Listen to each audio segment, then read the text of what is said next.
All right, we will get going.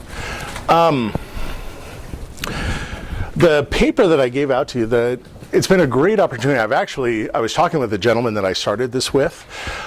We've actually been doing it for 10 years now. When I put 6 years in I was just guessing. I thought, well, it's at least 6 years. We've been able to talk to over 1,000 students. And I get them for 3 hours. The presentation I'm going to give you today is the first time that I interact with them.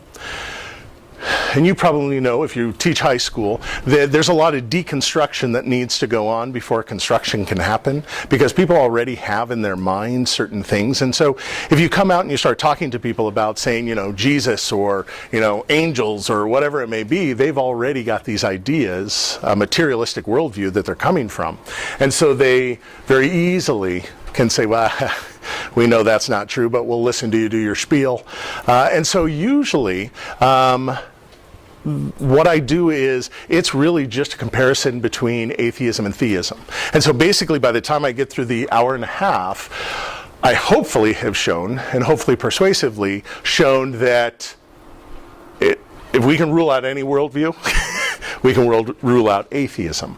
And so, because most of the kids that I'm seeing in public high school, and maybe you guys are different, but most of my classes, the composition is 80% atheist or hard skeptic and 20% believer of some kind. And in my community, that 20% is usually Mormon, because Grand Junction is high. It has a high Mormon population.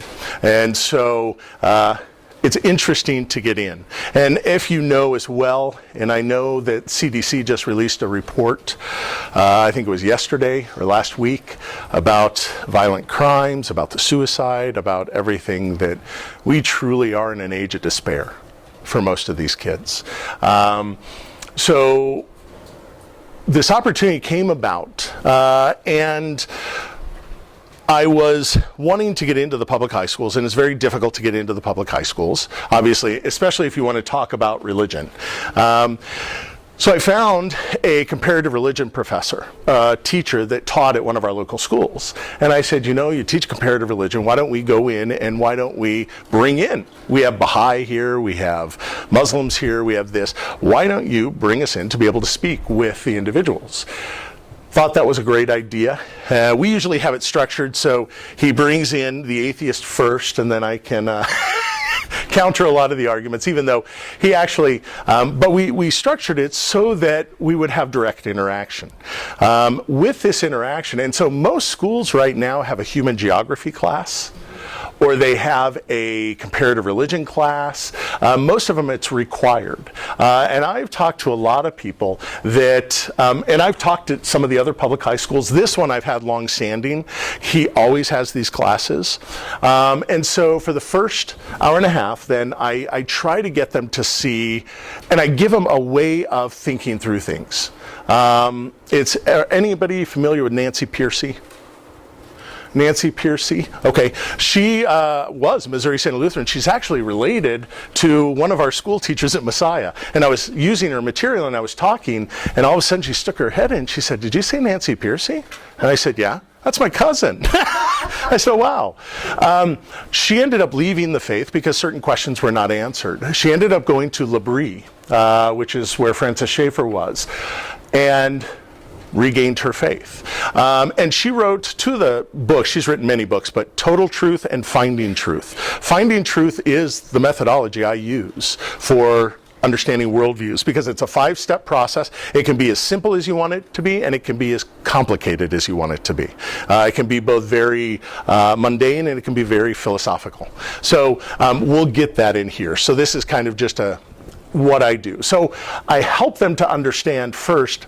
I want them to ask questions. And I've had many of the students, and especially the atheists, they said, what we liked most about your presentation is you didn't come in necessarily to tell us exactly how to think, or what to think, but how to think. And they said, we didn't expect that from you. I'm sure there's a lot you didn't expect from me.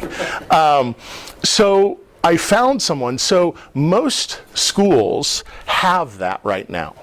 And most of them are fairly open, because you bring into the possibility, say, hey, other worldviews can come in. We are in the marketplace of ideas, and if we want to get into schools, other religions should have the same ability to get in. We just have to, and do have, the better arguments, the better evidence. Okay?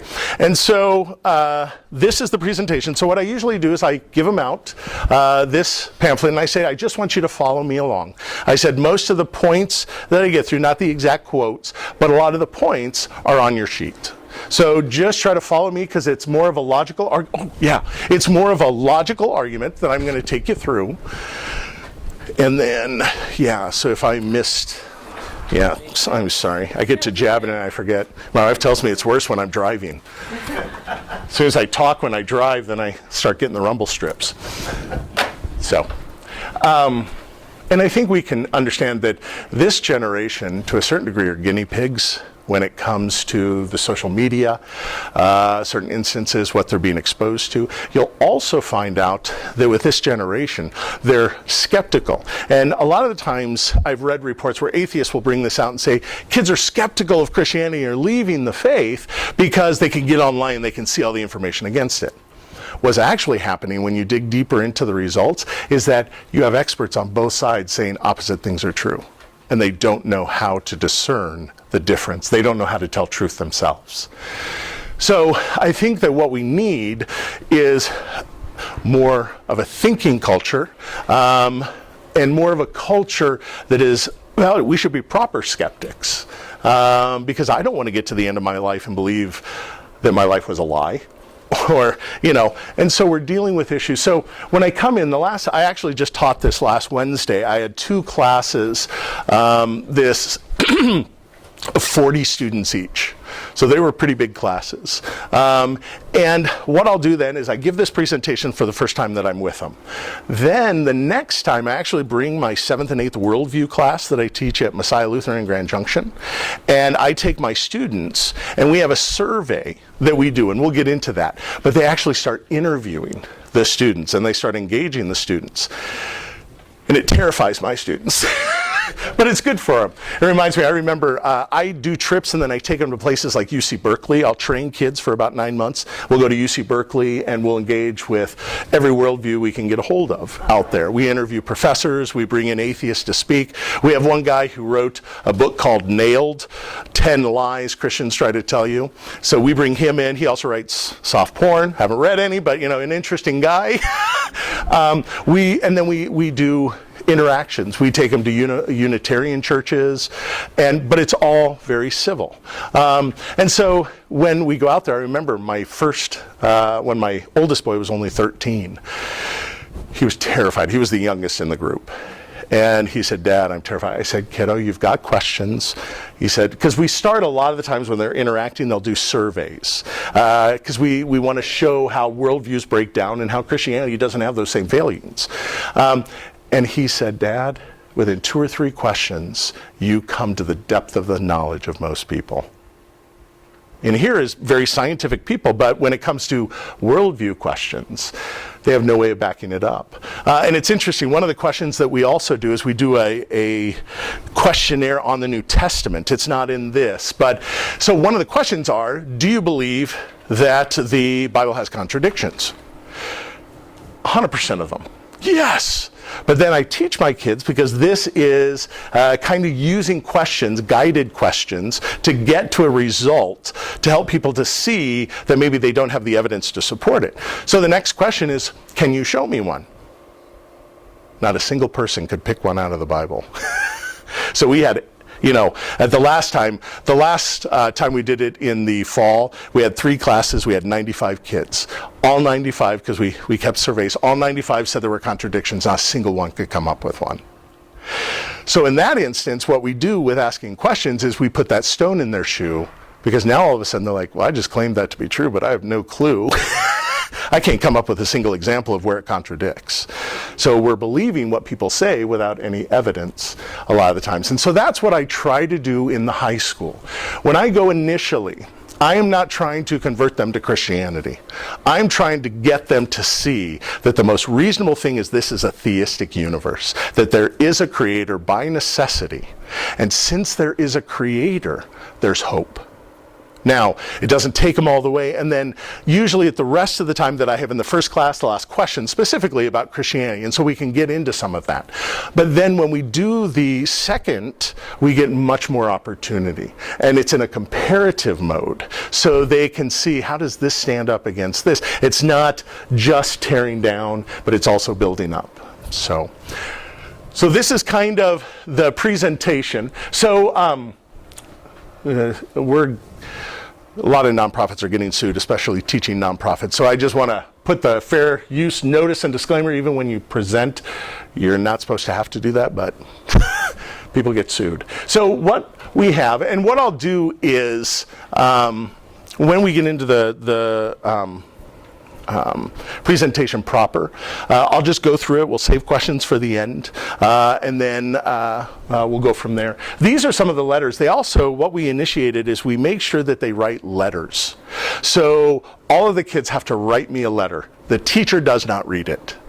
And I told him, I said, do not read it. I don't want them to feel uncomfortable. Tell them they can write whatever they want. I've had only a couple, and one of them was extremely good, and I get to a point where there is I do some housekeeping items. And in a lot of the culture today, if you're confident, it comes off as arrogant. And also, I had not really fine-tuned, because I talk about where ideas lead to, not necessarily how we experience life. And so one girl in the group who was struggling with depression, she thought I had said, if you're a Christian, you should be happy, because that's the outcome. And she had been struggling. It was a very good criticism. And I went to her personally, and we talked about it. But in my presentations after that, I made sure I knew. I let that out, because I struggle. I've struggled with severe depression all my life. And so I wanted to make sure. But here are some of the letters, just kind of paradigmatic of it. It said, let me start off by saying I really respect you. This was an atheist. For being so knowledgeable about your faith. Not many Christians are. Says, it made me want to do more research into Christianity, the right kind. Thank you for your time. One of the things I also say is, if you're getting your idea of what Christianity is by someone talking to you, I said, you may not be getting Christianity. I said, unfortunately, most people out there, there was a survey that was done that people responded, and surveys give or take, but they surveyed, and if you said you were a born-again believer, then they asked you pretty much mere Christianity questions to see where your biblical worldview was. Of those who said, so 100% of this group was those who claimed to be born-again Christians, okay, and we all know the term, but 17% of them, only 17% had a biblical worldview. And these were simple questions. These weren't getting into the more difficult questions. These were simple questions. So, unfortunately, we are at a time of just heightened biblical, just illiteracy. So what I tell them is, I said, and I've had many of the students take me up on it, I said, if you want to know what a Christian thinks, read a Christian who, and they're like, well, how do we know? And I said, no, good question. We'll talk about how we can evaluate it. I said, I'll give you some resources that you can look at that break it down. But I said, most Christians, first, don't practice what they believe necessarily. We're all broken, so we're going to fail in that aspect. And I said, because if I want to know what an atheist thinks, I want to go to what an atheist says they believe. I'm more of kind of a source material kind of person. And I had said in the last class too, I still read more atheist books than I read Christian books. But that's what he means by the right kind of Christianity. Because I said, you know what? You need to find out what it teaches, not how people practice it. Because I said hypocrites are everywhere. They're in every faith, they're in every religion. There's ignorance in every faith, in every religion. Find out what you're rejecting truly before you reject it. And so I had, and then this one, thank you very much for coming. I really liked your presentation. As a Christian lately, it's been hard for me to connect with people over Christianity, especially at school. It seems like most people I meet aren't believers in God or specifically disagree with Christianity. And to meet someone who advocates for God was a very nice change, since most atheists think many Christians are uneducated fools. And so we unfortunately have some stigma out there. rightfully or wrongly, it's a perception. And really, we are in a day and an age of perception more than we are anything else. And we'll get into that a little later when we talk about truth. We need to be able to answer the questions, talk to them, and engage with them. And so this has been such a blessing. I had one girl, I remember specifically, she came up and we were talking about the cosmological argument, and she says, whoa. And she stopped and she asked some questions and we talked, but later she said, I am a Christian, but I'm leaving the faith because I don't see how it can be true. Can you help me? And I said, sure. So I gave her some resources. We did some conversations. And I didn't hear from her for about 3 months. And then she called me one day and she said, would you like your books back? And I said, no, keep them. I said, how are you doing? She said, I'm a Christian again. And so a lot of the times they're not given information. They're given one side of the story, and they're not given any contrary. And the biggest thing is they're not told how to process and think through it. So this is the presentation, so I'll treat you somewhat like high school students. So my name is Scott Mauser. I work with Alpha Omega Institute. I also work for Messiah Lutheran as a teacher, 5th and 6th religion, 7th and 8th worldview. The reason I use 2 chairs, Francis Schaeffer said that to evaluate any worldview, you had to sit in the chair of the worldview. You had to assume the assumptions that the worldview had. And then what you do then is, from the vantage point of sitting in the chair, you look now and see if the world makes sense according to those suppositions that you've taken on. And so he said, you cannot evaluate a worldview from the outside. You cannot evaluate the supernaturalism of Christianity from the non-supernaturalism of atheism. You have to sit within the worldview, you assume its assumptions, and see if it's contradictory to reality or to logic. And so that's why I use the 2 chairs. So we have the Christ Pantocrator and we have the Flying Spaghetti Monster. And yes, there is a stained glass Flying Spaghetti Monster. Pastafarianism. Yeah, it's interesting. So these are the 2 worldviews that we're basically going to look at. I am a Christian, okay?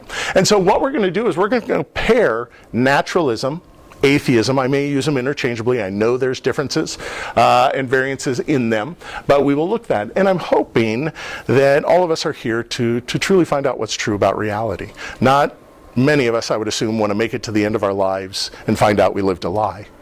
Because just like gravity, the consequences are there.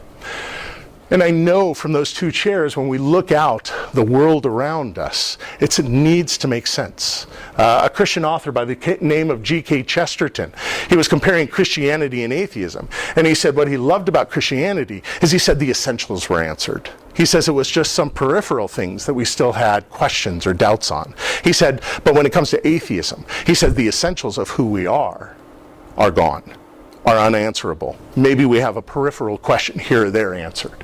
And so we're going to be comparing and see if Chesterton, in that instance, is correct. So a couple of housekeeping items. Now I'm going to ask you a couple of questions, and just think about them, because if you answer the way I think most of you will answer to these questions, then really the idea of atheism cannot make sense of the world that we live in.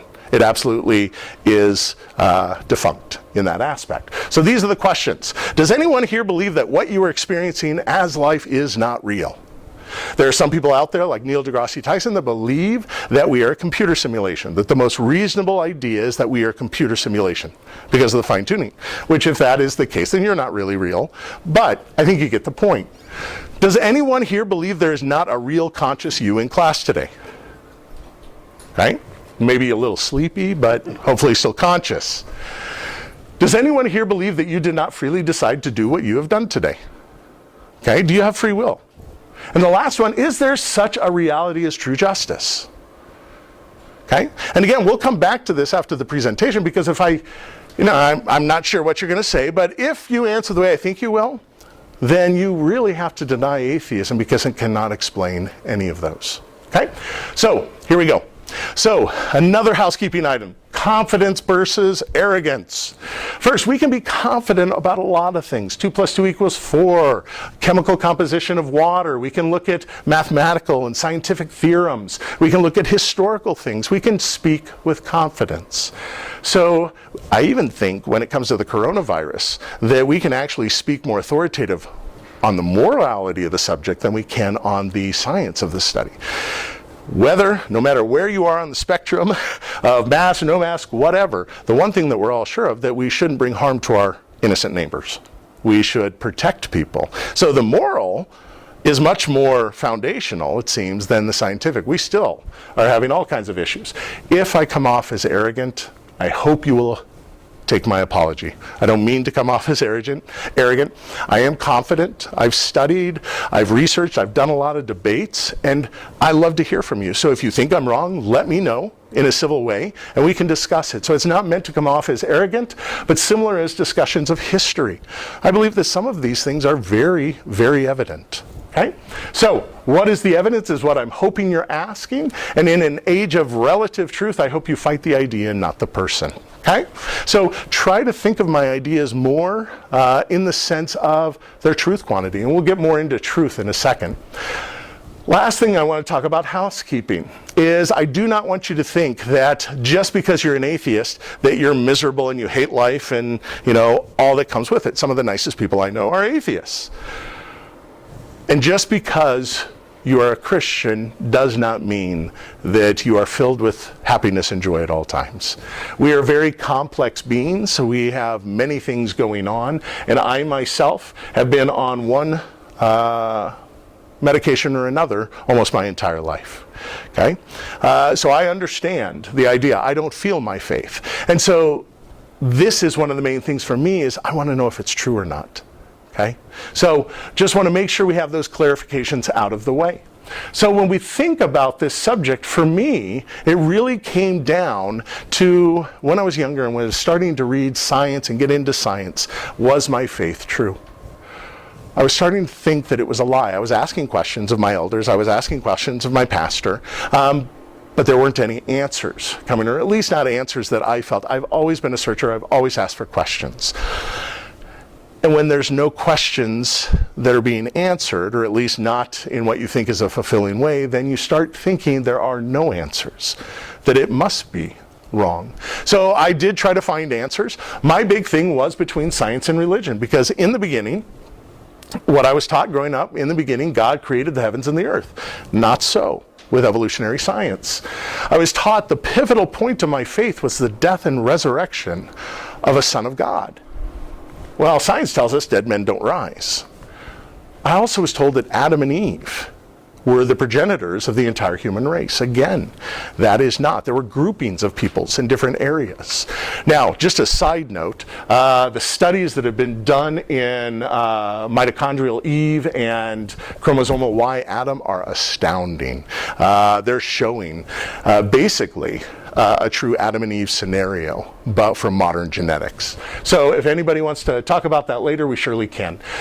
But for me, religion and science was the pivotal moment. And even though you may not have formulated it in your head, we all know that you can't be two different things at the same time.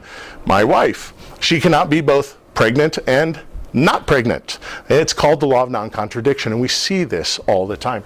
Even though maybe I wasn't formulating it at that time, I knew that both could not be correct. If science was true, then my faith, at least as I understood it, could not be true. This was my entire identity. Many of you here may have your identity wrapped up in your belief system or something that you have, and I know how difficult it is to have everything taken out. For me, everything was taken out. Was my faith a God of the gaps? Now, many of you knew in here, well, maybe some of you will, not in my high schools, know who Carl Sagan is. The first cosmos came from Carl Sagan. Cosmos is all that is or was or ever will be. This is where my thoughts started going. I was reading, and my parents can attest to this, I've been a reader all my life. I go through about 3 or 4 books a week.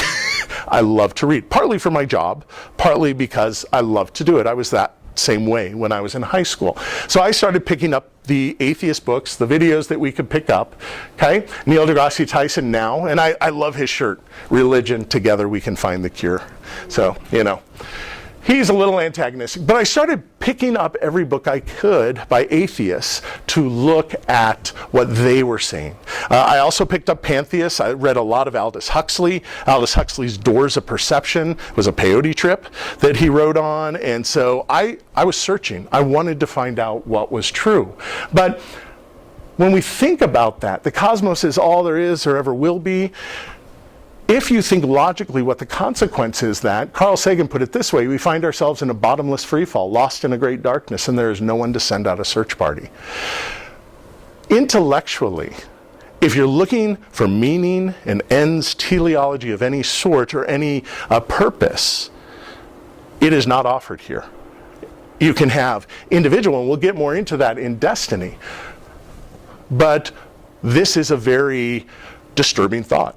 I think atheism necessarily intellectually leads to a position of despair or a denial and just living life instead of it, as Camus will say.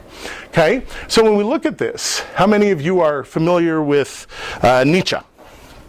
Okay, and this is one of his works. It's a short work, but I think it's really emblematic of our day and age. He was very prophetic. He actually said that with the death of God and with the death of Christianity especially, that what we would have, the 20th century, would be the bloodiest century in human history.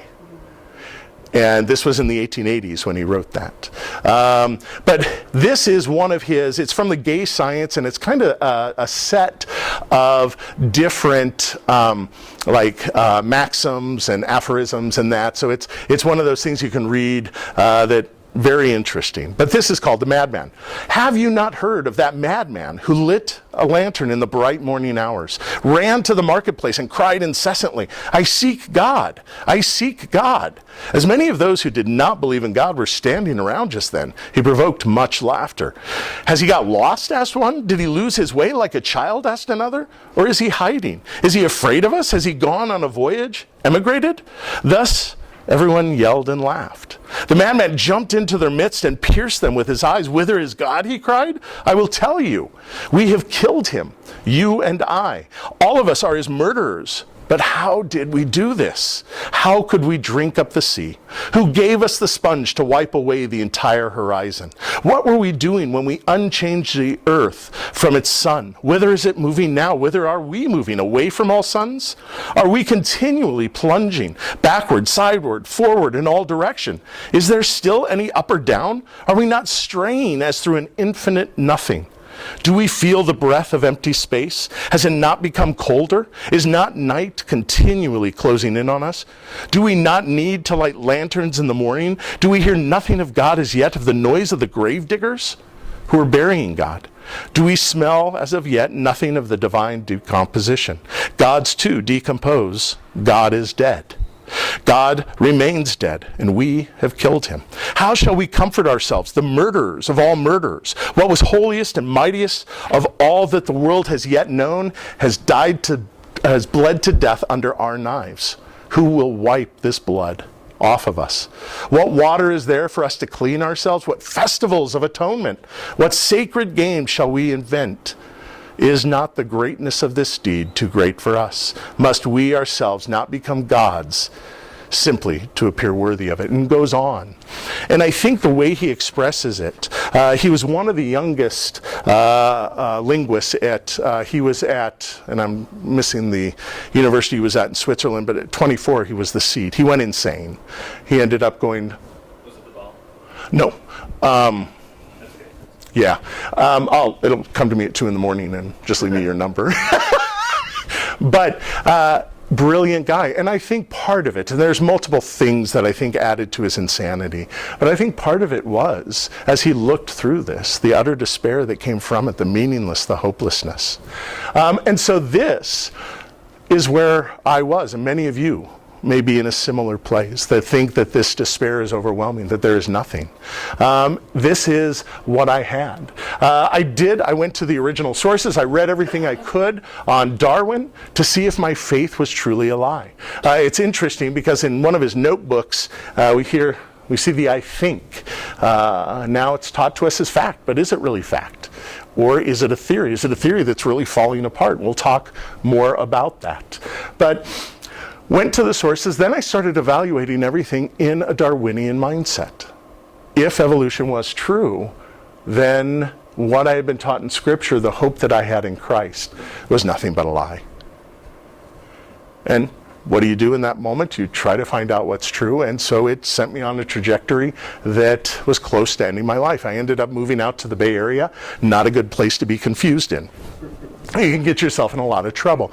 Ended up overdosing on a private beach. We used to go down to Monterey and we'd sneak into beaches. A lot of the beaches are private access. I started having some weird sensations. I'd been up for about 48 hours. Drove back to Salinas. When I got to Salinas, I knew that something was drastically wrong. I parked my car, went into a mom and pop stand, said, I'm sorry, but I think I've overdosed. I woke up in the hospital. The guy told me that I was probably just an hour and a half away from being unrevivable. And at this point, I was at the lowest point in my life. I loved the cliffs at Pacifica. And I thought that if I got out, I would not be able to stop myself from committing suicide, because if what I believed was true and that the nothingness is all that awaits me, why continue in the pain that I was going through and the misery and the confusion? But my LCMS upbringing had that little bit of doubt in my mind, and so I actually entered myself into a lockdown program. So I was in lockdown for 8 weeks, and they threw psychiatrists at me, but evolutionary psychiatrists, they can offer no hope.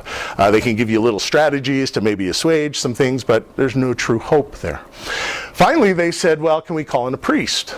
Sure, I said, bring in the priest. The priest started asking me questions, and we'll get to that. But Albert Camus, he wrote a book called The Myth of Sisyphus. It was one of my favorite books. It's a collection of essays, and the first essay in the book is called An Absurd Reasoning. And he basically says this: there is but one truly serious philosophical problem, and that is suicide. Judging whether life is or is not worth living amounts to answering the fundamental question of philosophy.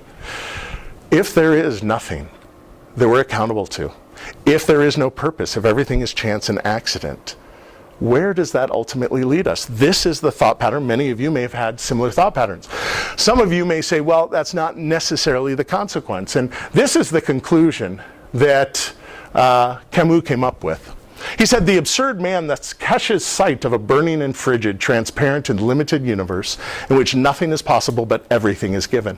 And beyond all is collapse and nothingness. He can then decide to accept such a universe and draw from it its strength, his refusal to hope, and the unyielding evidence of a life without consolation. I think when I deal, and this is on a side note, in public high schools, I think so many kids are there. The suicide rates, especially in our city, have been astronomical. And so one of the things that we set up is, he said, I'll give you more time if you can give hope to them. If you can, for some reason. So I've had principals, administrators, I've had tons of people in my classes. He said, they need hope. And I said, well, they can't get hope without God. And so we talked about it, and that's why this initial part is a deconstruction. It is, atheism cannot answer the fundamental questions of life. If it's a theistic universe, there's hope because there's something that created you and is invested in you. And then we get into that. But so, and again, with the Lutheran idea of law and gospel, I would never leave them here. But this is where, and many of them have come up afterwards and said, and you don't have to have the same, but to understand, they said, it was great hearing you, because sometimes we feel like the older generations don't know what we're going through. And I said, no. So, and then back. So really, I was at a position of no hope. So now I'm going to take you on a tour. We're going to do what's called directed imagining.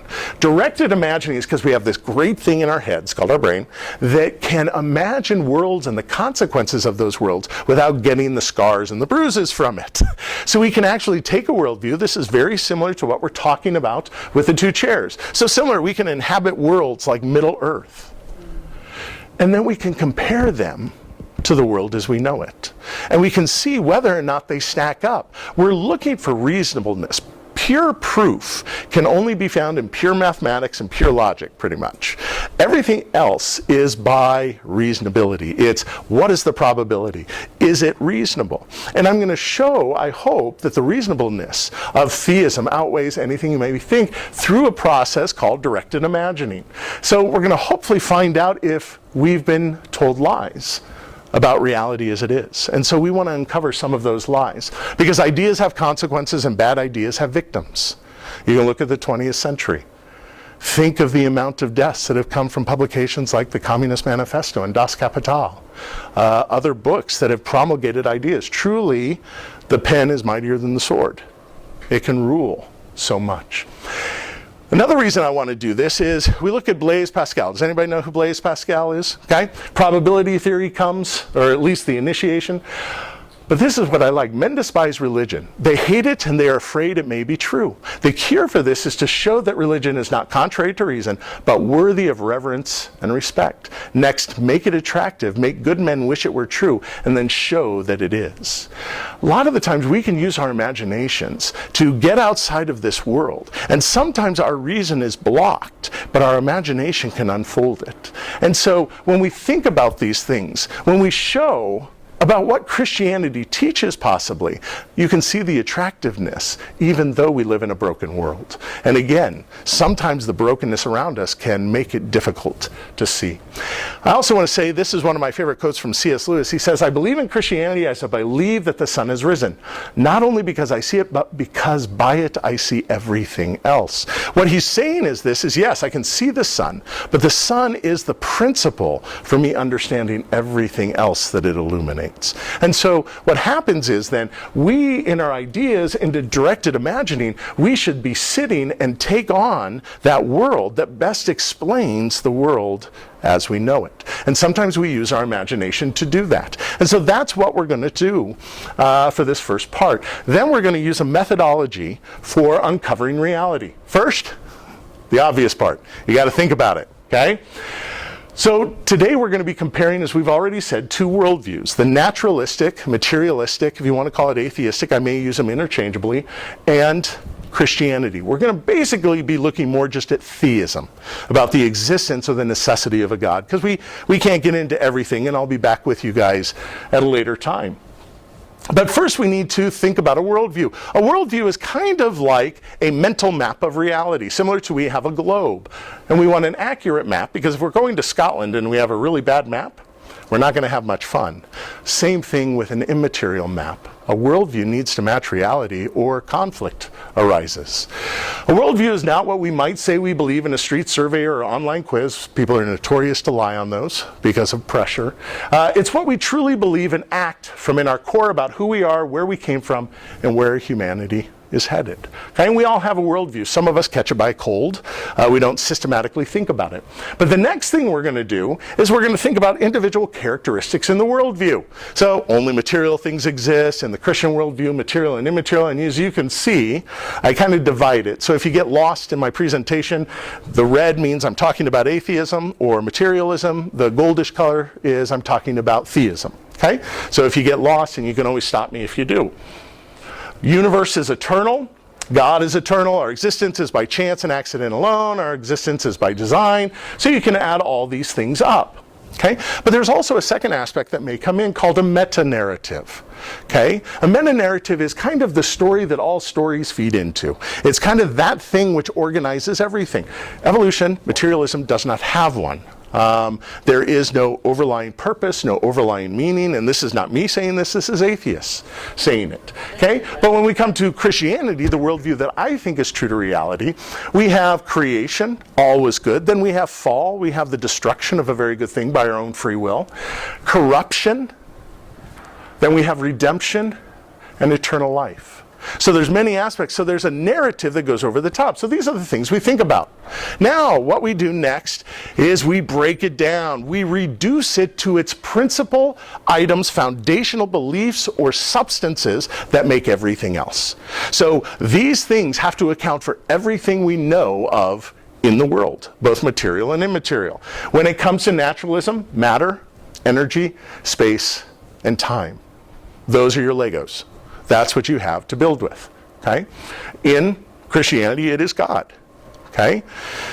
And we're going to see how, as we compare these and as we use this methodology for uncovering reality, we're going to use a couple of tests. So now, we've reduced it, and now we're going to see if everything in the world can be composed or brought about by those initial causes. Okay? Next, we're going to test it. We're going to test it first against the world as we know it. Things like the law of gravity. Does it help us understand? And if you look at the history of science, if it wasn't for the Christian worldview, Western science as we know it would not have developed the way it did, or at least not the way we have it today. Okay? But also, any DC comic fans here? Okay. This inversion was only in one comic book. I like him though. The reason I like him is because when we talk about the real world is that which we have inside, our emotions, our loves, our desires, our passions, our pains, our sufferings, that life that a lot of the times people want to deny. So when we say that it does not answer reality as we know it, that's both the outward world of physical laws and the inward world that we inhabit more readily than we do anything else. So first we test it against the world. If it contradicts something in the world, then there's a problem either with our understanding or with the world. And we get to make a choice. The next is going to test it against some more. Does anybody know what that is? That is the law of non-contradiction, at which pure logic you can spell out almost just like algebra. But the law of non-contradiction basically says that if something is incoherent, if it violates itself, it is necessarily false. So I can say I can't speak a word of English. It's necessarily false because it does not adhere. It's illogical. It's incomprehensible in the sense that it's incoherent. Okay? One I hear all the time. There is no truth. Well, what you're expressing is a truth statement. So if there is no truth, you can't be expressing a truth statement. Therefore, there is truth, because that is an incoherent statement. So you can use these laws, which we know naturally, to violate. And so that is the laws of logic of the mind. And there's many laws, law of identity, but we won't get into them. We'll just work with this one today. So that was logic in my day and age. This is logic now. So many of you probably don't know who that is. The rapper, Logic. So see, high schoolers would have got that. But anyways, so this is what we're going to do. But there's also what is called infanticide. Maybe an idea is not necessarily incoherent. It doesn't violate the law of logic. But once you try to act it out, it violates itself. There's no right or wrong. Oh, I like your stereo. I'm going to take your stereo because mine sucks. Oh, that's not fair. What do you mean it's not fair? You just told me there is no right or wrong. Why are you crying foul if, you start living out, you can't live according to your worldview. And there's actually a lot of atheists that are calling out fellow atheists for this kind of contradiction. So I call that infanticide. So this is our methodology. And then finally we're going to replace it with the worldview that doesn't have the same problems, that isn't giving our world as we know it no explanation.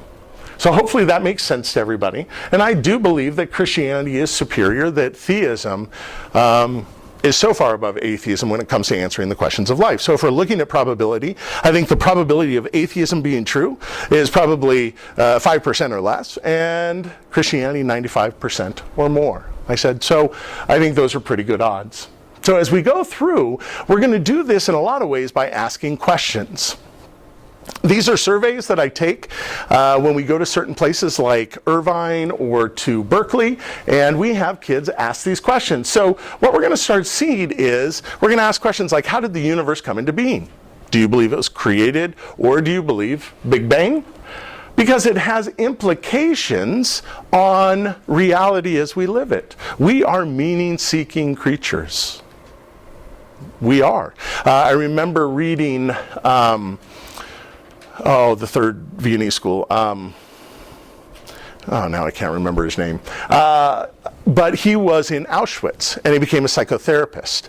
And he basically, Meaning of life. Yes.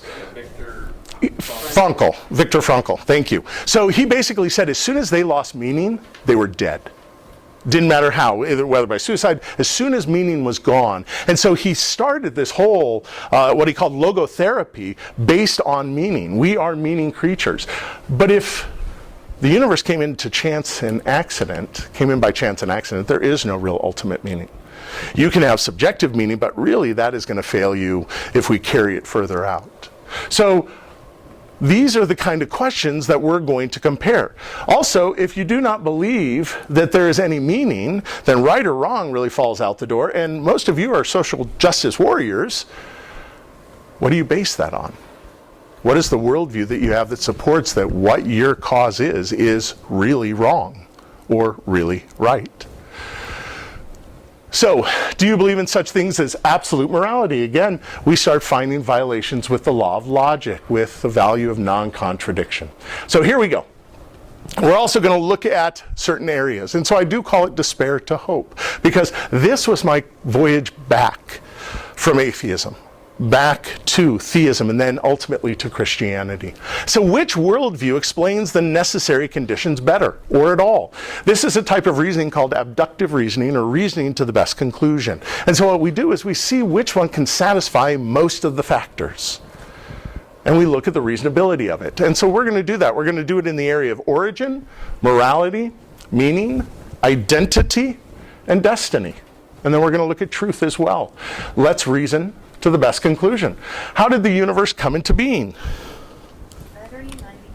Do you believe in such a thing as objective morality? I would say most of you in this room probably have a cause that you are very faithful to, something that you think is totally wrong. Okay? Many of you are very active. So what we're going to start to see is, how do we answer this? Does your worldview support the values that you have? So the problem of evil, this was a big problem for me. Or really we could say the problem of no evil. We're in one end or the other. And really this comes down to the idea of free will, whether or not we have free will. Because if you do not have free will, the whole idea of morality is foolish. Because if you cannot choose otherwise, there is no right or wrong, it just is. I don't know if you guys know this, that Steve Jobs was an LCMS Lutheran that ended up losing his faith because the question of the problem of evil he felt was not adequately answered. I don't know what answers were given to him, but side note, we've had things on YouTube, the beheading of the Coptics that was there on YouTube for a while, the burning of the Pakistani man in the cage that was on YouTube. I mean, just horrendous things that these kids sometimes are seeing. But anyways, maybe it's global warming, maybe it's a social movement, maybe it's a genocide, things that are happening in China. Interesting, Sam Harris is at Stanford right now, and he wrote a book called Free Will. Now think about this with the law of non-contradiction. Why do you write a book about free will to try to convince me there is no free will? Seem a little contradictory, but we'll get to that. I think that everybody in here believes that evil is real. Okay? I think we can feel it experientially. I think we know it rationally. Okay? But is it? Atheist Louise Antony admitted in her debate with William Lane Craig, any argument for moral skepticism will be based upon premises which are less obvious than the existence of objective moral values. Basically, they're saying is that morality existing is more evident than any argument that tries to discount it. It's more plausible. You have many atheists that just say it's a brute fact. We don't know how it came. We can't explain it. It's here. We know it's here. Okay? But that's not much of an argument in their favor. So when we look at the problem of evil, does anybody like British humor? No, Faulty Towers.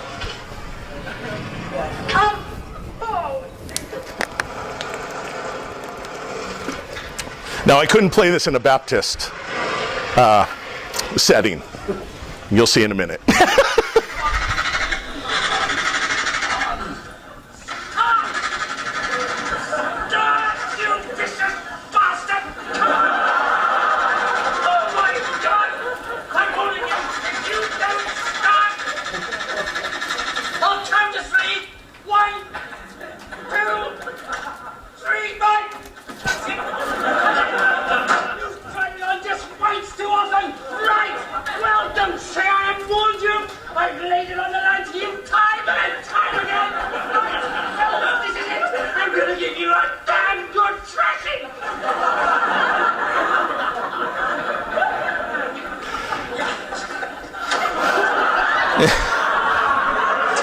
I went back to this, and it was interesting. After I was reading this from Dawkins, I watched a lot of Fawlty Towers and stuff. But the reason I brought it up is because he uses it in an argument that he has. He says, of course we laugh, but why don't we laugh at a judge who punishes a criminal?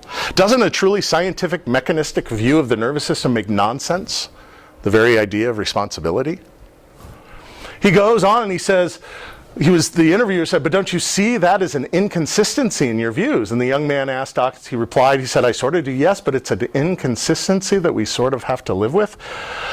Otherwise, life would be intolerable. This is infanticide. He's expressing an idea that he doesn't have free will, but yet he says he has to act as if he has free will so that the world would be tolerable. You have no choice if you are predestined, it breaks apart. And so he is inconsistent. It shows, at least in part, a falsity of that worldview, and necessarily. And he goes in another book, he says, in a universe of blind physical forces, genetic replication, some people are going to get hurt and other people are going to get lucky. And you won't find any rhyme or reason to it, nor any justice. No justice.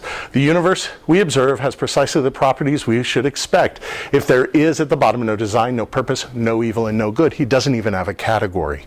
Yet, he will argue against my worldview from the point of evil in the world. You can't have it both ways. Either there is evil or there isn't evil. Okay? And so you start seeing the inconsistency. They can't account for moral values. And it's not.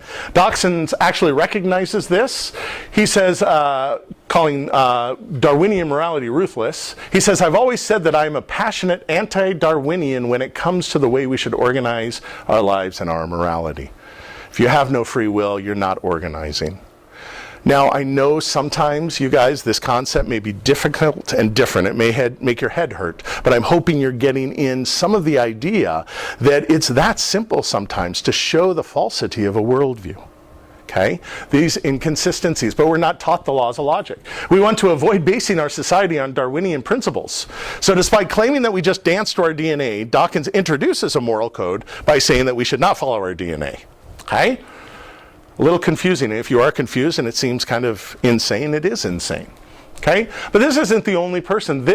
He's a professor at NYU. He wrote the book Mind and Cosmos. Thomas Nagel is his name. He says these are unexplainable. He says consciousness is unexplainable. He says it's even worse than the magic because we don't have a magician to bring it forth. He says it just has to be a brute fact. He basically says if the mental is not itself merely physical, it cannot be fully explained by physical science. Evolutionary naturalism implies that we shouldn't take any of our convictions seriously, including the scientific world picture on which evolutionary naturalism itself stands. But we know things are true. What he is saying is there's something wrong because if we believe that naturalism and materialism and evolution is true, we can't trust our thoughts. There is no such thing as truth. And so he's saying we've got to come up with something bigger. Now, it's funny because he is an atheist that doesn't want there to be Christianity. He's come out and said, what scares me most about religion is some of the most intelligent, well-informed people I know are religious believers. And he said, I'm not afraid of the snake charmers and all that. He said, but I don't want the world to be like that. He's very frank. And actually, in the book, he's calling for his scientific minds to come up with a better theory because if this is all we got, it ain't going to work. The subtitle of the book is Why the Materialist Neo-Darwinian Conception of Nature is Almost Certainly False. Not many atheists liked his book when it came out. But it's kind of like dominoes falling. Once that first domino falls, everything is set. There's no changing it. There's no getting outside that domino effect. In a nutshell, thoughts are not made of matter, so how does a brain of matter create something not made of a matter? Can a rock give birth to a puppy? Okay? You don't have.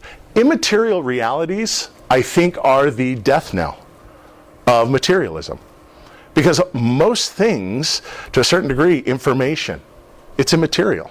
It can be carried in forms that are material, but in and of itself is immaterial. You yourself.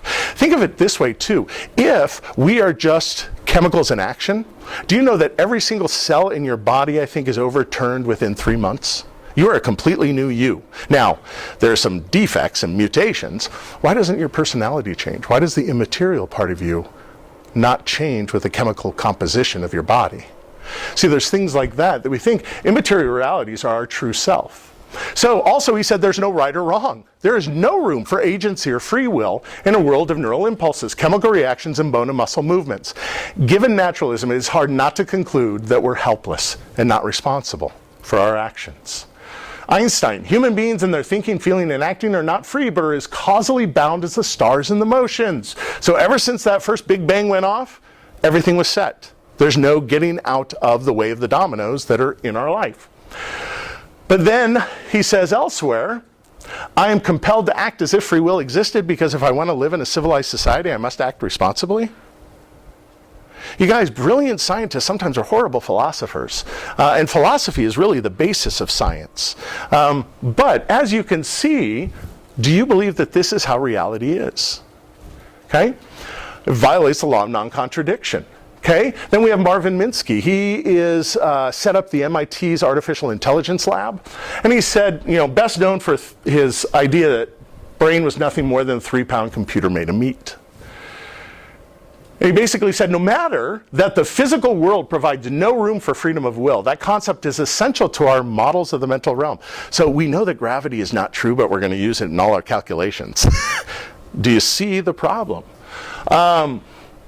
We cannot ever give it up. We're virtually forced to maintain that belief even though we know it's false. You guys, this is nonsense. This is incoherence. This is, what are you talking about? Okay?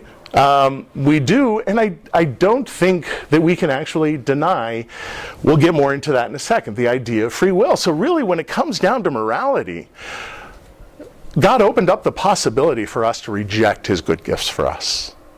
Okay, so when it comes to the problem of evil, and there's many different ways we can go with theodicies or the defense of God in the face of good and evil, but if somebody is really driving your car, then we can say things are right or wrong if we have the ability to choose between worse and better options.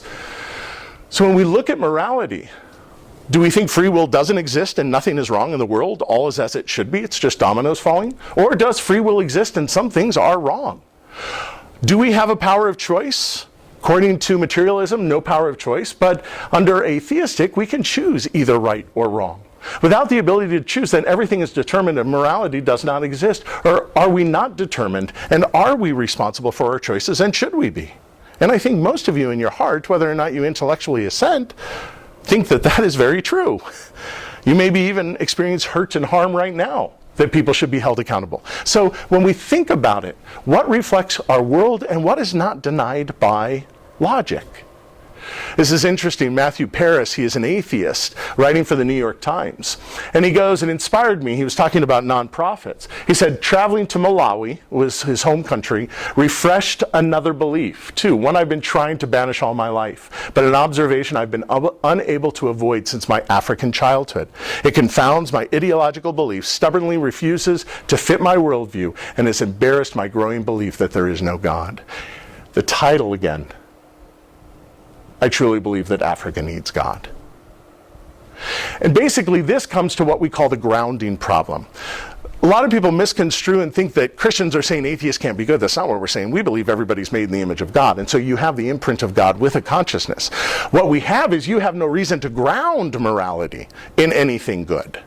There's no reason to change, because if there is no destiny, why not? There was a great cartoon I saw the other day. It was called Darwinian Airlines, and it said, in case of an accident, please push over the weak and feeble, step on the So there's no reason to ground it, but a Christian worldview, a theistic worldview, gives us the reason to ground, and it gives us things outside. And what he basically said in the article is, money just feeds the problem. They need God. They need hope. They need change. They need forgiveness. And atheism, he said, cannot provide that. So morality. Which worldview explains the necessary conditions for the world as we're sitting in our chair and looking out on the world? Which gives better illumination to the world as it is? Okay? Then we go to meaning. This is just going to be really quick. Because really, meaning, you need reason. This is why I love the reason alone, but we'll get there. Look at this. This is just a dictionary definition. But look at this. Reason is the capacity, so free will, consciously, immaterial you, logic, immaterial laws of logic, drawing conclusions so you can actually follow them where they lead, information which is immaterial with the aim of seeking truth.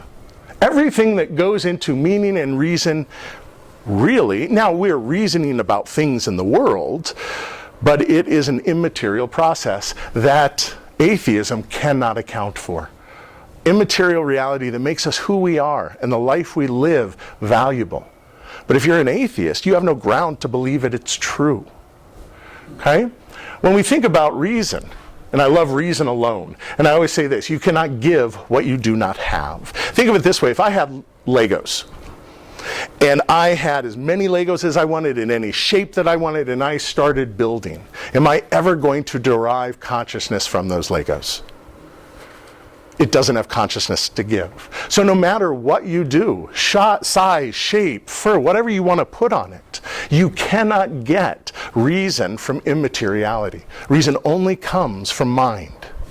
So when we think about it, chemicals can't evaluate whether or not a theory is true. Chemicals don't reason, they react. So when we think about it, which worldview explains the necessary conditions better or at all? And think of it this way. If your worldview can't explain how reason works, what do you use to try to argue for your worldview? Reason.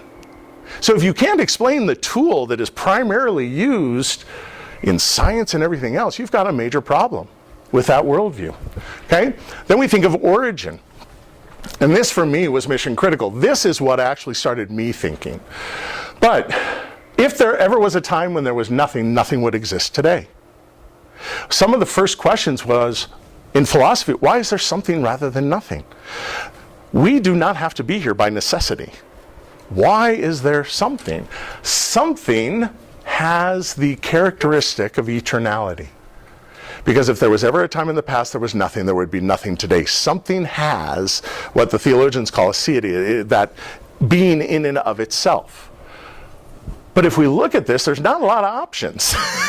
And really, if we're looking at a materialist worldview, the universe, that's why it's so drastic for them. Even Stephen Hawking was even talking about imaginary time, trying to solve the problem. When he was confronted, he said, yeah, no, I know it's imaginary time and blah, blah, blah, but it is so desperate. And that's why Einstein said, when he first came up with his theory of relativity, he said his greatest blunder in life was using a factor to make it so that the constant or the universe did not have to be, or so that the universe could be eternal.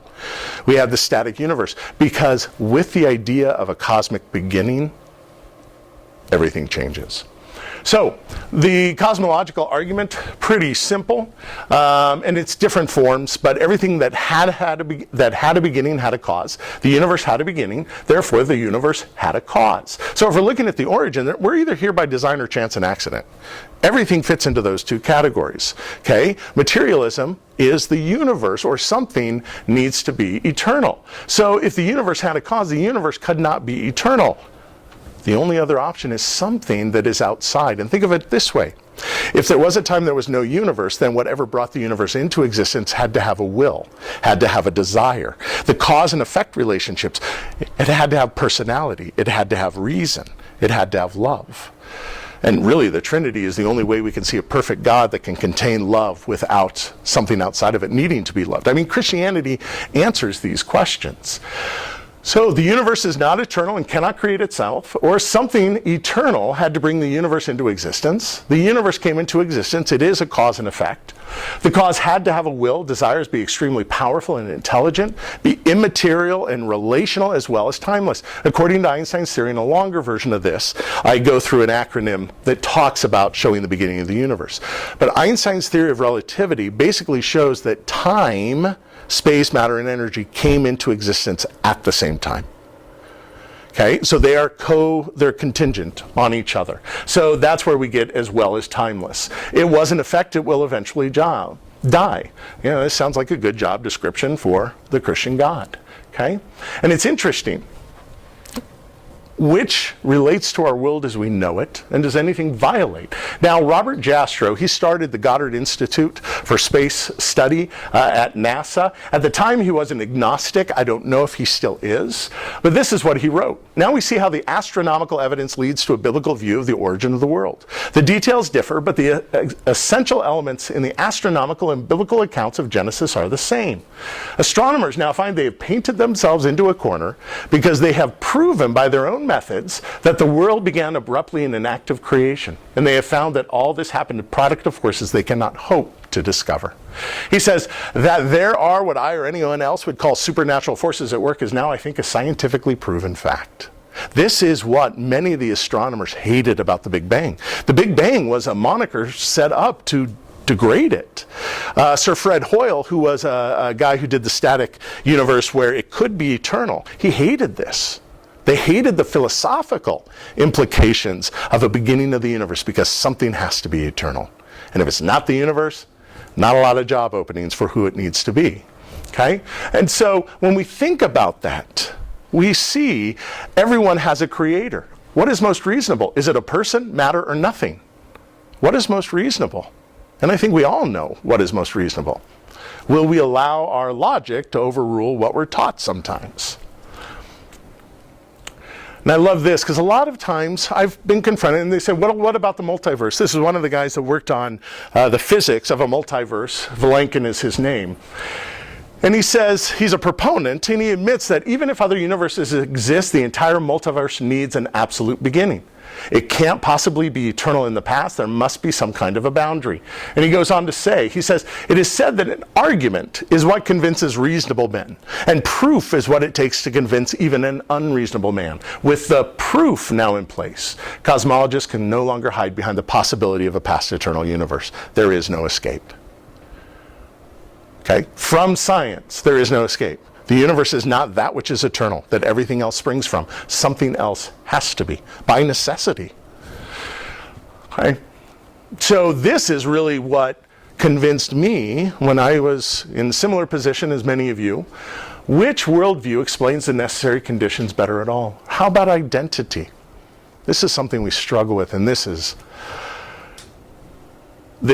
what hurts me the most when I work with high school kids, is the identity and where they find identity. But what is a human being?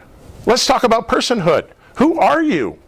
So let's talk first about the concept of personhood. And this is going to be all immaterial realities. But I'm going to show you that if you try to deny any point, you're using the point you're denying to try to deny it.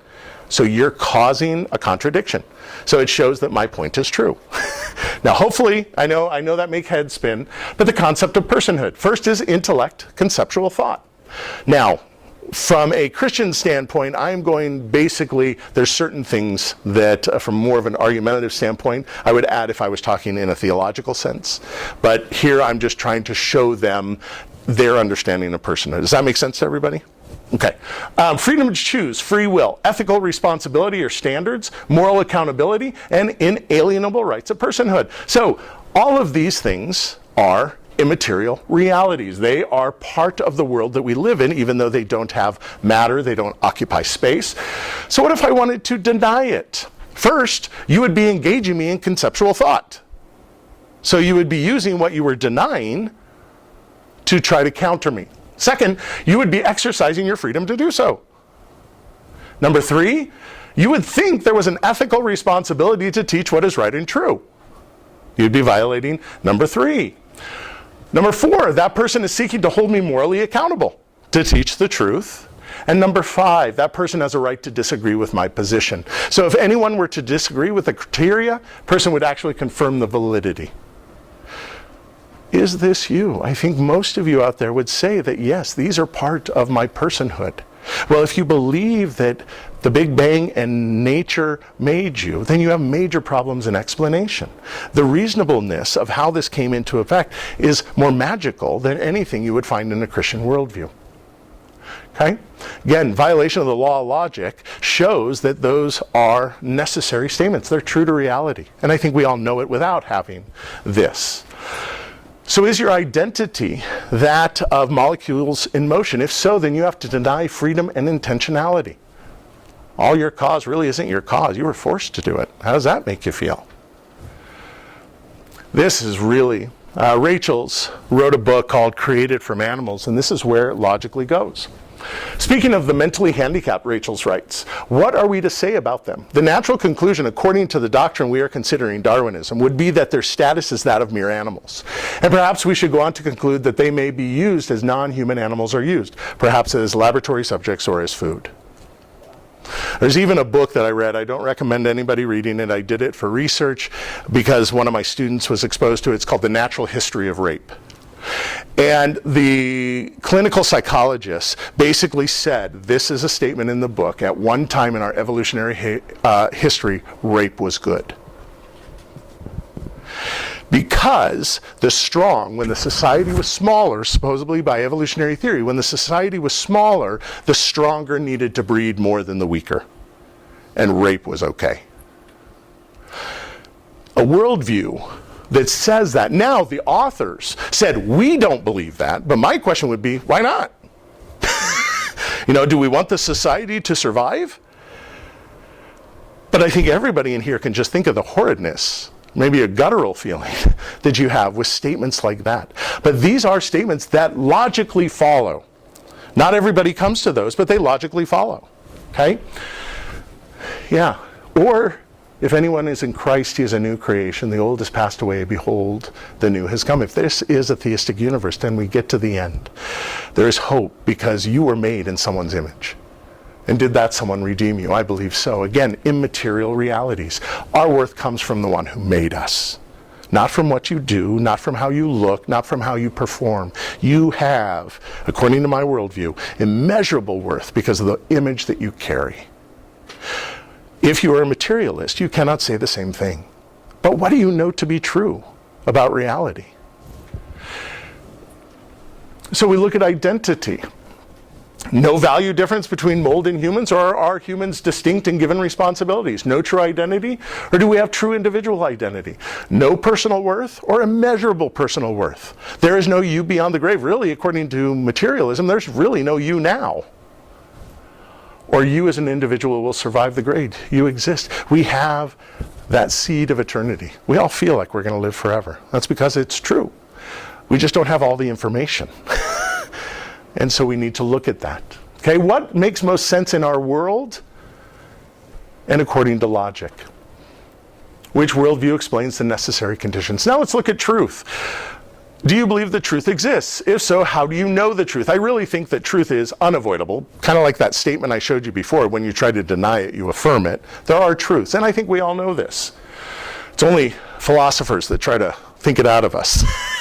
But truth decay. 2016, the Oxford Word of the Year was post-truth, relating to or denoting circumstances in which objective facts are less influential in shaping public opinion than appeals to emotional and personal belief. We see that happening, and it's a maelstrom. It's horrid when emotions and not truth prevails. And you've got to tell me, if you were going to send in a drone, wouldn't you want to know whether this is a school or a military installation? Truth matters. And anybody tells you that truth doesn't matter is selling you something. Okay? Think of it as gravity. Okay? If we saw a bunch of people jumping off of a cliff because of the physical reality that we know to be true, then we would be doing anything, I hope, to save them. And I hope most of you in here are like this. This is a quote from a gentleman by the name of Joshua Rasmussen. And he says, whatever your precise view, you are committed to facing reality as it actually is. You are committed to growing in your understanding of things. You care about testing your beliefs against the real world. You would rather stick out among the crowd than to follow others off a cliff. You want to align with reality, not to defend what others say you should believe. And I know all of you, the authenticity and individuality. Don't you know or want to stand for what is truth? And can we be the ones that say we need to know what is true? It's not whether we like it or not. In the book, Not What You Think, she was trying to reach out to millennials to look at the Bible again and to come back. And she said, it's not what you think. And one of her statements is, what worries us is how easily we can be fooled into accepting as true something we like to hear, but in reality is harmful, while rejecting what sounds uncomfortable, but is really for our good. Similar to insulin. If you're a diabetic, ice cream's not going to cut it. There are certain things that you need in actuality to be able to manage that disease. Why all of a sudden when we get into immaterial realities is it a smorgasbord? There aren't definites. There aren't things that, like gravity, there's, forced concepts of. And so when we think about it, she was trying to call people back. Haldane is a geneticist, and he says, if mental processes are determined wholly by motions of atoms in my brain, I would have no reason to suppose my beliefs are true. There is no category of truth from a materialistic chair with the assumptions of matter, time, space, and energy. You cannot come up with truth from the way things are. Okay? We can talk more about that because that's one of those things we can see things and reflect, but we know that there are true things. We know that we can evaluate. But again, their worldview has no support for it. And I like this from Jordan Peterson. And hopefully many are saying this about some of the things you hold to be true. I don't believe that. You don't believe that. That isn't true. You don't believe that. And he's talking about a voice that would talk in his head when he would accept things. And he says, nonetheless, it took me a long time to reconcile myself to the idea that almost all my thoughts weren't real, weren't true, or at least weren't mine. All the things I believed were things I thought sounded good, admirable, respectable, courageous, but they weren't my things. However, I had stolen them. I want you guys to be thinkers because too many people are led. And if you're easily led, you can believe many things that are lies. You need to become thinkers and evaluate and find out what is true. Truth is of ultimate importance. So is truth material or is it immaterial? Material world cannot create an immaterial object. A world composed of mind and matter can discover truth. Or is it an illusion? Not an illusion. Even if it's an illusion is still an immaterial thing. You start running into major problems even with the explanations of the explanations. We see truths coming from mind's everyday science. You guys, we know what's true to reality. We know what's around us. What again? Which worldview? And again, back to mind and cosmos. An atheist that said why the materialist neo-Darwinian conception of nature is almost certainly false. It cannot account for reality as we know it, as those things that we hold. And so, or we can have truth as what your contemporaries let you get away with. Richard Rorty, he unfortunately passed away. He was a philosophy professor at Stanford. Which matches in these areas? Because all of these areas are bounded by truth. Which worldview explains the necessary conditions better? And then finally, what happens when you die? And this is, I think, where the despair comes in, because if we are meaning-seeking creatures, and I think all of us in here are seeking for that ultimate meaning in our life, but if there is nothing, then really it is a state of despair. There's nothing to latch on to. There's nothing to grab to. And anyways, even if you're the President of the United States, even if you're Elon Musk, no matter what you accomplish now, when we come to the heat death of the universe, because it's running out of gas, nothing exists. All your accomplishments, everything, matter for nothing. It's all gone. There is no hope in that aspect. Or do we have a creator that expresses things that says, because I live, you also will live? What is that which is eternal? Can materialism answer for it? Or is there hope? Because that is not the way the world is. And if there is a creator, and if there is a God, in Christianity, we are told, He will wipe away every tear from their eyes, and death shall be no more. Neither shall there be mourning nor crying.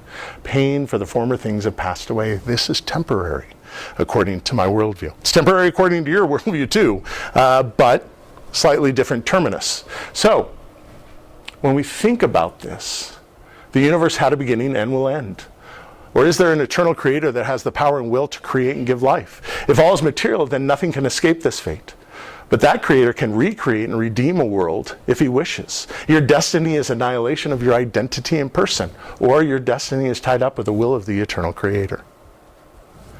And really, as we look and as we've compared, and I know we've gone fast, but as we've compared these two worldviews, and we've compared in the areas of origin, morality, meaning, identity, and destiny, I think that those things that are most fundamental to who we are as human beings are unanswerable.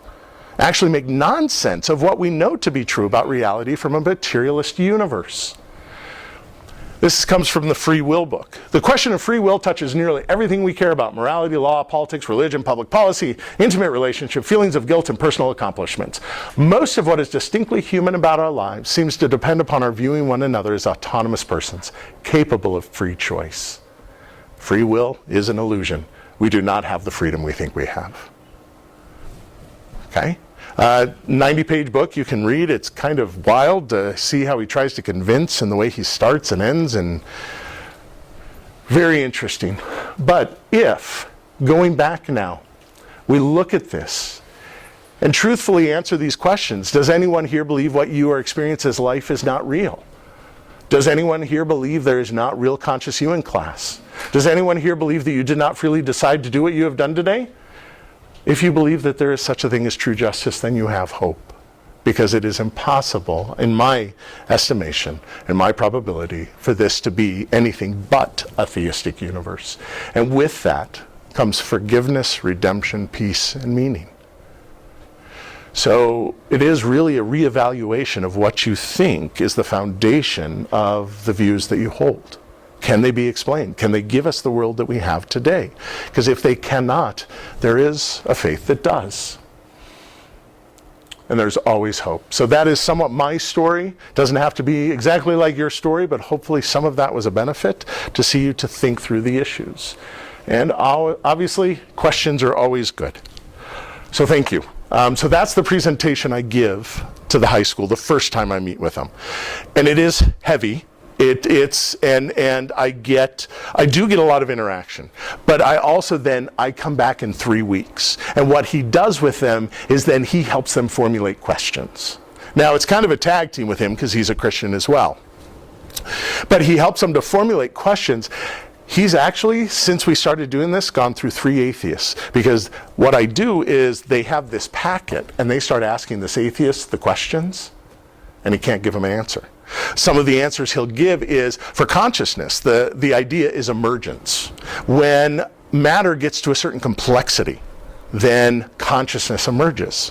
That's what the NYU philosopher says is nonsense. That's pure magic, he says, without a magician. That's like saying, well, when we look at complexity, mountains are pretty complex. Why don't we have talking mountains? You start seeing the problems, but he can't answer, and he gets frustrated because most of the time what my colleague has told me is he says the atheists are the ones that are targeting. Because I've come in, either before or sometimes after, and I've shown them this presentation, and now all of a sudden they're on the defensive. So when the atheist comes in, they're like hitting him with going, dude, how do we answer these questions? And finds it pretty much impossible. Yes? So that's a great presentation, wonderful, systematic, well thought. How do you get into I'm just curious. Public schools? Into the public schools. Yeah, that's how you do, is what you find, and I've gotten into other schools this way, is you go in and you talk to the teacher, and that's why I say it's like human geography or comparative religion. And I proposed an idea and basically said, hey, you're doing this, why don't you bring in the real deal, have us talk to them, bring in an atheist, bring in Baha'i, bring in Christian. And so in that kind of environment, as long as you're not disparaging, they let you speak. Now, I would also try to find someone, hopefully that's tenured, because then they can't do anything. But I've gotten into schools, and it's actually not that hard. I think a lot of teachers are overwhelmed. And so if you're saying, I'll come in and I'll give a presentation to your students about what Christians believe, why I'm a Christian, however you want to put it, and then you can bring in others, they're like, great, I have a free pitching. Yeah, it is. And what I've even recommended, because I engage, because I always tell my students, I said, if Christianity is not true, don't believe it. Yeah, absolutely. So we need to be able to engage. Fear shows that you're not comfortable. And so yes, are there going to be questions that are difficult to answer? Oh yeah. Are there going to be times that you have doubts going, and then we work with those things. We usually, after the kids go out, I bring them in and we debrief and we kind of bind some wounds and stuff as they go out. But in the public school, I think the teachers are very open. But again, it's usually human geography or comparative religion. And go in, and if you're looking at going into a school, I can help you come up with like a proposal to say, hey, I think this would be good. It would really help in this plural. I mean, you can even use the words, really work in a pluralistic society that they actually hear from the people who they're going to be rubbing shoulders with. Okay. Yeah. And you probably get shut down in schools. No, Oh, really? I can say whatever I want. No, I mean, propose it to a school that you'd like to come in and they... I haven't been, the only thing I've been rejected by is they're not having the class. Okay. Every teacher I've approached has said, that sounds like a great idea. First, if they get 5 different worldviews, that's 5 days they don't have to teach. I mean, it gets hectic, and so they're like, come on in. And then they can also, they may, like the first time I went in, it was, I had all the administration almost in this high school. Yes. And I knew, and it was no problem. And you use this? Yes, this is the presentation. I used to have a different one, but I was losing more kids in it. I didn't think it was any more. I know this has some heavy portions to it, but it's portions that I think if we can work with and grapple with. So this is kind of like a 30,000 foot flyover. That's why I give them the worksheets as well. And I'm always open. My phone number, both for my students at Messiah and anybody, is fair game. I said, if you've got a legitimate question, and if you're not just there to fight and throw mud, I said, I'll answer anything. So I have kids call me at all times of the day and stuff, and many of the high school kids. And so they'll text me, and I'll send them. So it opens doors. Now, a lot of them are there. They don't hear a word you say. But that's, you know what? We're just to plant seeds, and God brings. And so I have never been rejected by a school. That's great. I even had a IB program, because I teach 9 tests for truth, a class that I teach. He wanted me to come into the high school and teach it. I don't have a teaching certificate. I'm not a teacher. I teach, but I'm not a teacher. And so we had it under the auspices of someone else. Then I was a little more pared down in what I could do. But other than that, it's just been, Scott, we don't have a class. We didn't have enough students sign up for it. But now with the pluralism, I think every high school is doing human geography classes. No. California. Oh, they're not? Oh, heck no. Okay. You don't bring in anything that isn't lockstep. And barrel with, okay. So we're Illinois and Chicago. Okay. No states may be more difficult. If you run into problems from the school district and you find an accepting teacher, I have a friend, actually, he was in Scottsdale. He heard one of my presentations on dinosaurs, and he works for Alliance Defending Freedom. And he told me personally, he said, if you have any problem getting into the schools, let me know. And he said, we can provide help. World history. Uh-huh. History. Yeah. But that's... Do you have, I've even gotten into schools on, this is harder, but with different perspectives, like my dinosaur talk. Hey, can I get in and... We are IAB, so you might be, might Yeah. be able to work with the knowledge of truth class that they have at the end. Right. But that's, out of our 2,400 students, we have about 8. I mean, Yeah. because that's not very popular, because it's higher. I mean, I'm looking at this one, how many of the students actually understand it? A lot of them, what I usually do as well at the beginning is I said, this is a cumulative case argument. I said, I'm trying to show you multiple aspects of reality that a worldview can't account for. So I said, and I'm taking the major part, because sometimes, but I said, if you just get a couple of things that has caused you to think differently about how you're perceiving it. Ironically, a lot of them, I think, really dig in. I think sometimes in certain classes and environments, I'm coming, I don't know if I'm coming at them full force, and I don't know if it's like, hey, this is good. I haven't had, there are some that come up after and say, I got bits and pieces, but I didn't get the whole thing. I have talked with a gentleman that I work with about reducing it, and one of the things he said is, Scott, I know that obviously some parts lose people. But he said other people, he says, because he's in the discussion with the classes after them, and he says they are picking up. They are catching the contradictions. And he says it is causing them discomfort and thinking, especially the atheists. So he says they are doing it. So he said, I don't want you to take anything out, because I have thought about reducing it just to morality. Because morality is something that is personal. You don't have to be a scientist to understand what, kind of that conscientious. But he's asked me, he said, no, keep it the way you have it, because I think it's best. And then the part he said that helps as well is he said you are relatable to them because you struggled. You had drug addiction, you had difficulties, and Transparency. and so that's one of the things I know. The thing is I always am caught in that thing, do we raise them up or we do go down? And so I always tell my students, I'm going to stretch you. I'm going to make your head hurt probably. But if you get just a kernel of something, then there's growth. And I think it is sad because thinking is where we need to get. A lot of this was very logic based. And just, it's not, when I was going for my philosophy degree, I didn't even have to have a logic class. Which is... Our geometry, the logical reasoning. Oh yeah. Geometry, because it's too hard for the kids to think through if this then this, or if not this then that. Oh yeah. But there's no logical proofs. No. I used to, when I was in, I loved when we got into trig, proofs, and you'd have to, I love those. But it is harder, but my thing is, thank you, is that if we don't learn to think, there's always going to be someone who comes along with an emotional argument or something else. That, and I think... Yeah, I mean, I work with high schoolers. Mm-hmm. They're hungry Yeah. for actual reasoning and logic. Oh yeah. 100%. They're, and it's like, yeah. I mean, it's not convincing to me to be like, well, just because I feel it, that's Right. not convincing anyway. No, So. no. And inside they know, because again, they're made in the image of God.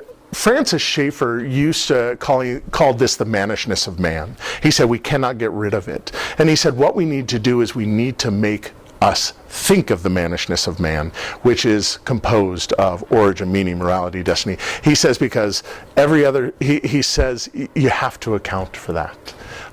So yes, it is, and it is, more elevated. But it seems to be, I mean, I don't get any sleepers usually in the class. And I get some people that, all of a sudden you'll see them gradually starting to clue in. And the questions are really good. So yeah, so it starts the conversation. So You come back, you do the presentation. I come back then, so I have an hour and a half with them to 2 hours the first time I meet with them. You were talking quickly today. Yes, yeah. And so usually, an hour and a half to 2 hours with them the first time. Then I come back for another hour and a half to 2 hours, but I bring my class with them, with me, my worldview class from Messiah, where I teach, and I have them interact with the students. So we're doing conversations. Then what I do is I sit down or I talk to the group, and I'll say, so how did you answer that question? And they'll say, I answered the Big Bang, and and then we get them to interact.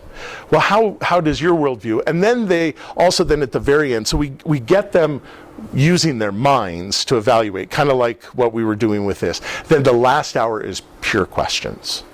They can ask anything about Christianity that they want. And it's funny because they try to get conversations derailed, obviously, in a lot of cases with emotional issues and that, but it's not too hard. And then afterwards they have my number and they can contact me. And like I said, I would say maybe 5% So contact me. The combination of classes then? What kind of, are the kids literally sitting with other kids they don't know? You mean the interaction? Yeah. Yes. My kids are really intimidated because they usually paired off or tried to pair off 1-to-1, but he has in his classes 4-to-1 to my students. So I'll have one of my students with 4 of the high school kids. They actually do really well because what I do is I prepare them with questions. They know how to ask questions. They know how to ask clarifying questions, questions that show why do you believe what you believe, really just 4 simple questions. And they're finding out that it's pretty easy to navigate that way. And they find out as well that most people don't think about these issues. And so it's easy to put that rock in the shoe. Can I answer those 4 Yeah, questions? yeah. Say that again? What are the 4 questions? Oh, what do you mean by that? How did you come to that conclusion? If what you believe is wrong, why? Now I forgot the 4th one. Look up, the video I show them is called Tools for Brain Surgery. It's just a video online. His name is Bill Jack, and I show it. It's kind of dated. He's somewhat, but he goes through asking good questions. He's a Christian apologist as well. Thank you. Yeah, you're welcome. I think this is one of the reasons why in our church body we have a great movement for classical education. Oh yeah. My concern is that that's kind of running away from the problem. What I appreciate about you is you're going into the trenches, you're multiplying yourself with your students. Right. And I think that classical education can create elitism. I think it can if it's not taught correctly. I actually think it's interesting because education as we now see it comes from really the mind of Dewey, who was leading the Columbia education school, and he came up with progressive education. And progressive education was to make useful cogs in a machine for the progress of evolution. That's truly his concepts. So a lot of the ideas of truth or other things played a role to pragmatism. And so when you look at it, that's why my kids both went through the IB program. One finished it, the other one decided to do others. And I said, I'll go with you, or I'll, be with you while you do that in high school. But the thing is it's just an acceleration. It's not a true liberal education. It's acceleration into a job. And so you don't have the character development. And I like classical because it goes to sources. You don't read so-and-so who said so-and-so, and you're reading the materials. But I think we have to, be careful. And I am definitely not of the mindset of separation. We can't be salt and light unless we're in. We need vaccination. We need to make sure that we're exposing at right times. We're helping them develop their thought patterns, but that they're in the world. Well, and I think with classical education too, though, you're creating apologists, so you're not really creating people in dialogue. Right. So Yeah, and I think conversational apologetics in that is just more needed. That's why I love the trips when we take to like UC Berkeley. I'm into scaring kids. And when you tell them what they need to know, they're like, oh yeah, I need to know that, I'll learn it. But when they're standing in front of an atheist and they're asked all these questions and they can't answer anything, all of a sudden they're like, oh crap. Then they come back going, okay, how do I answer this? I just got lambasted. I gotta ask, have you seen a super long white iPhone charging cord? No, I have not. I'm so sorry. No, there's a friend that lost it and she put it out today. Oh So no. I'm just checking one more time. Well, here's a super long white. It's not a charging cable though. That's a. We're good. Okay. Yep.